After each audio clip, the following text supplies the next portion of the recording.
Hey guys, in this video I'm going to show you how to return Verizon Fios equipment. If you find this video helpful, please consider to like this video and subscribe to my channel. In saying that, let's just jump straight into the video.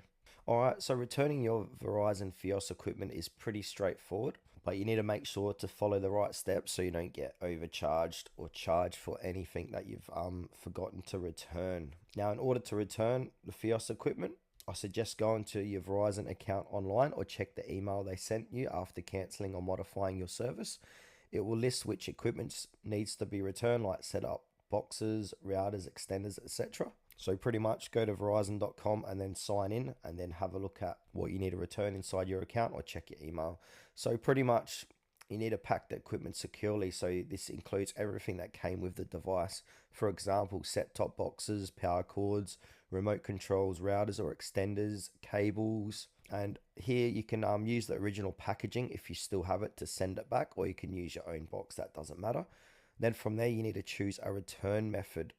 So bring your equipment to a UPS store, not Dropbox. You'll need a return label, so just bring the equipment and tell them it's a Verizon return.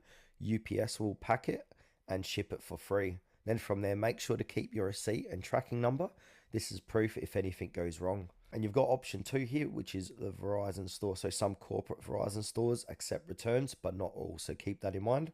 So check online or call ahead before going. And now you need to confirm the returns. After it's received, you should see a confirmation in your Verizon account. If you're canceling service, make sure everything's returned within 30 days to avoid any charges. And a few tips of what not to do. So don't leave the equipment at an untended drop box, and don't send it through regular UPS or FedEx unless Verizon gives you a special label for that.